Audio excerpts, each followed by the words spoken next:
Hey everyone, today we're going to talk about 5 really breathtaking destinations for you to go on for your next cruise. Let's talk about it.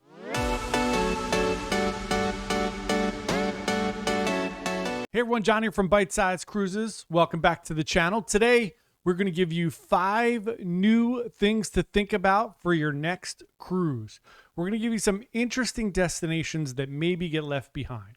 I was doing a little continuing education this week for cruising, and one of the questions was, what are the most popular destinations? And they are exactly what you think they are. It's the Caribbean, it's the Bahamas, it's Alaska. So I wanted to put together a list of maybe things you wouldn't think about normally, or maybe something that might be on your bucket list, just something to try, or maybe you didn't even know this was a cruise. So number 1, I think Alaska is amazing, but Alaska is very mainstream. Everyone knows about it. So let's talk about Greenland and Antarctica. 2 just breathtaking destinations. Not a lot of cruise ships go there. Not a lot of cruise lines go there. There are a few that do. You could go on more of an expedition type of cruise to these areas. One of the things you will find if you go on one of these cruises that we talk about, most of the time it's going to be a little more kind of sustainable. You're going to have a lot more contact with locals. You're going to do a lot more moving around and walking, and a lot of hiking and smaller boats and different things. So they're not probably for everyone. These are just things that might be on your bucket list, or things that maybe you haven't thought of before. Number 2, let's talk about Iceland. Iceland is spectacular, especially if you go when you can see the northern lights. Just incredible, breathtaking.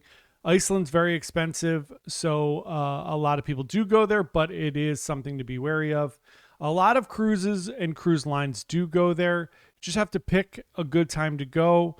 Be careful with the weather. The weather gets a little crazy there, and obviously, anytime you're transiting the Atlantic, things get a little dicey quickly.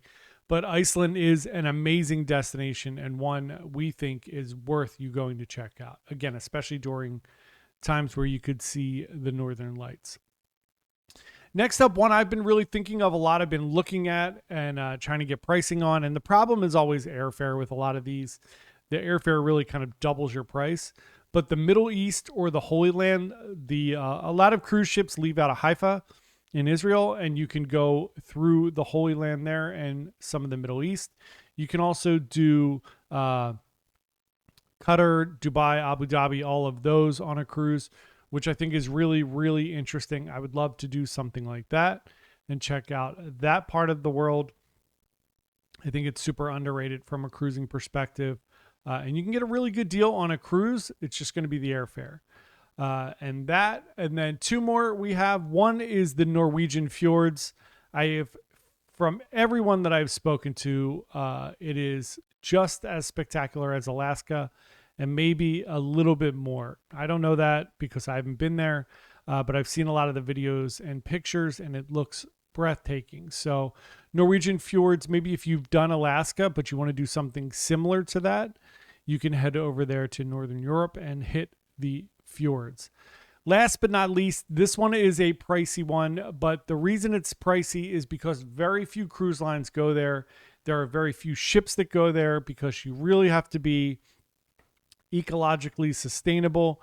You have to really kind of put a lot of thought into this. So very small ships, a little more of a luxurious experience if you go with Celebrity, but we are talking about the Galapagos Islands.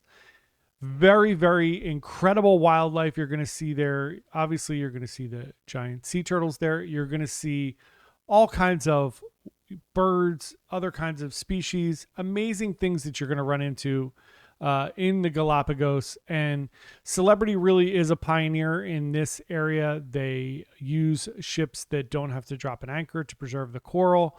They have a very small ship. They have a few very small ships that go out there. The flora is incredible. It's an only suite ship that goes down there. So these are just 5 new destinations for you to think about. Something a little bit different if you've done the Caribbean a million times, if you're tired of going to Nassau, if you've had enough of Perfect Day at Coco Cay, think about some of these. Again, not all of these are going to be great for people that have like mobility issues. They're going to be more for the adventurous crowd, and people who kind of have a little more disposable income that want to go on a more kind of robust, interesting cruise. These are some options for you. Let us know what you think. Do you have any other suggestions down below for some breathtaking cruise experiences?